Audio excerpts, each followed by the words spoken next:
কাউকে ঠকিয়ে কেউ কোনোদিন সুখী হতে পারে না। হয়তোবা সাময়িক সুখ পেতে পারে, কিন্তু দিন শেষে দেখা যাবে সেও আবার কোনো না কোনোভাবে কোনো না কোনো মানুষের কাছে ঠকে যায়। হ্যালো এভরিওয়ান, আসসালামু আলাইকুম। সবাই কেমন আছেন? আশা করছি সবাই ভালো আছেন। আজকে আবার নতুন আরেকটি ভিডিও নিয়ে আপনাদের মাঝে হাজির হয়ে গেলাম। তো আজকে হচ্ছে লাউ দিয়ে চিংড়ি মাছ রান্না করব। তো আজকে লাউ দিয়ে চিংড়ি মাছ রান্না করার জন্য প্রথমে একটা লাউ নিয়ে নিয়েছি, তারপর এটাকে ভালো করে ছাড়িয়ে নিচ্ছি। লাউ দিয়ে চিংড়ি মাছটা আমার বরাবরের মতোই খুব পছন্দের একটা তরকারি। আর লাউ দিয়ে চিংড়ি মাছটা রান্না করার জন্য লাউটা যদি কচি হয় তাহলে আরও বেশি ভালো হয় তরকারিটা। এই শীতকালে যে লাউটা পাওয়া যায় সেটার মতো অতটা স্বাদ এই সিজনের লাউটা হয় না। তারপরেও কি আর করা, এখন যেহেতু সবসময় লাউ পাওয়া যায় তো লাউ তরকারিটা সবাই সবসময় খেয়ে থাকি। তো এই তো দেখতে পাচ্ছেন যে আমি সিলকাটা ছিলে তারপর হচ্ছে এখানে লাউগুলোকে পিস পিস করে কেটে নিচ্ছি। আর লাউটা মাশাআল্লাহ অনেক বেশি কচি ছিল আর রান্নাটা অনেক বেশি মজার হয়েছিল। তো এই তো আমি এভাবে করে কেটে নিচ্ছি লাউগুলোকে। তো আসলে হচ্ছে এক একজন এক এক রকমভাবে কাটে, কিন্তু সবসময় আমি লাউ তরকারি যে কোনো কিছু দিয়ে রান্না করি না কেন এভাবে করে কেটে নিই। তো লাউ তরকারি শোল মাছের মাথা দিয়ে রান্না করলে আরও বেশি খেতে মজা হয়। শোল মাছ দিয়ে লাউ তরকারিটা তো আসলে একটা ঐতিহ্যবাহী খাবার।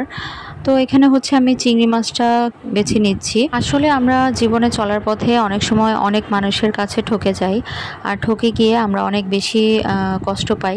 কিন্তু দেখা যায় যে যেই মানুষটা আপনাকে ঠকিয়েছেও আবার কোনো না কোনো দিন কোনো না কোনো মানুষের কাছে দেখবেন ঠকে যায়। আসলে আমরা এই বিষয়গুলি যদি অনেক নিবিড়ভাবে চিন্তা করি তাহলেই বুঝতে পারবো আসলে আল্লাহ পাক কাউকে ছাড় দেয় কিন্তু ছেড়ে দেয় না। আসলে যারা মানুষকে ঠকায় তারা এইসব চিন্তা ভাবনা করেও না, আর তারা বুঝতেও পারে না যে তারাও যে কোনো না কোনোভাবে অন্য মানুষের কাছে সময়ের সাথে সাথে ঠকে যায়, কারণ প্রকৃতি কিন্তু কাউকেই ছাড় দেয় না। তো যাই হোক, এখানে হচ্ছে আমি মুরগি তরকারিটা রান্না করে নিচ্ছি, কারণ হচ্ছে আমার বাচ্চারা মুরগি তরকারি ছাড়া কিছুই খায় না। ওদের জন্য হচ্ছে প্রতিদিনই আমার আলু দিয়ে মুরগি রান্না করতে হয়, বা রোস্ট রান্না করে দিতে হয়, বা হচ্ছে চিকেন ফ্রাই করে দিতে হয়, চিকেন বড়া করে দিতে হয়। তো যাই হোক, আমি এক এক দিন এক একটা করি, কিন্তু মুরগি তরকারি ওদের মানে মুরগির একটা আইটেম ওদের থাকতেই হবে। তো এখানে হচ্ছে আমি চিংড়ি মাছগুলি ভেজে তারপর হচ্ছে এখানে মশলাটা কষিয়ে নিচ্ছি লাউ তরকারির জন্য। আর এদিক দিয়ে হচ্ছে আমার মুরগি তরকারিটা কষানো হয়ে যাচ্ছে।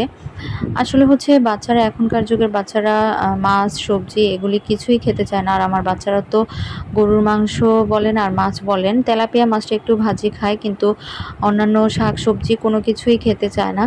শুধু মুরগি হলে ওদের হয়ে যায়। তো ওদের জন্য কি আর করার, ওদের জন্য হচ্ছে মুরগিটা রান্না করে নিচ্ছি, আর এখানে হচ্ছে আমাদের জন্য লাউ তরকারিটা রান্না করে নিচ্ছি। আমার ভিডিওটা দেখতে দেখতে যারা ভিডিওর এই পর্যায়ে চলে এসেছে তারা প্লিজ আমার ভিডিওটাতে একটা লাইক দিয়ে একটা সুন্দর একটা কমেন্ট করে দিবেন। আপনার একটা লাইক আর একটা কমেন্ট আমার এগিয়ে যাওয়ার জন্য অনেক বেশি অনুপ্রেরণা যোগাবে। আর আমার চ্যানেলে যারা নতুন তারা অবশ্যই প্লিজ সাবস্ক্রাইব করে দিবেন চ্যানেলটা, আর যারা অলরেডি এই কাজটা করেছেন তাদের অসংখ্য ধন্যবাদ। এই তো রান্নাবান্না করতে করতে যেসব হাঁড়ি পাতিলগুলি নোংরা হয়েছিল সেগুলো আমি সাথে সাথে ধুয়ে নিচ্ছিলাম, আর এদিক দিয়ে হচ্ছে আমার লাউ তরকারিটাও কষিয়ে নিচ্ছিলাম। আসলে লাউ তরকারিতে যত কম মশলা ইউজ করবেন ততই ভালো।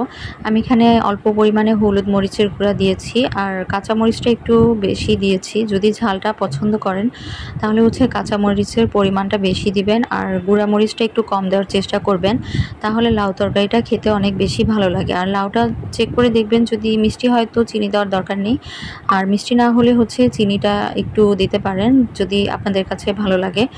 আর এখানে হচ্ছে শেষে আমি ধনিয়া পাতা ছড়িয়ে দিচ্ছি। ধনিয়া পাতাটা দিলে লাউ তরকারির টেস্টটা আরও বহু গুণে বেড়ে যায়। তো যাই হোক, রান্নাবান্না শেষ করে এই তো রুমে চলে এসেছি। এসে দেখি যে বাচ্চারা খেলাধুলা করছিল।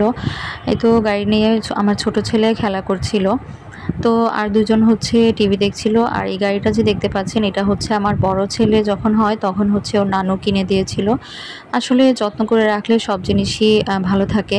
তো যাই হোক, এই তো ভুট্টা আনা হয়েছিল, তো ভুট্টাটা দেখে আমার এত ভালো লাগছিল, তো আপনাদের সাথে শেয়ার করলাম। আর ভুট্টার যে এই যে খোসাগুলি দেখতে পাচ্ছেন চিকন চিকন, এগুলি দিয়ে হচ্ছে ছোটোবেলা আমরা অনেক সময় সেমাই বানিয়ে মিছামিছি খেলা করতাম।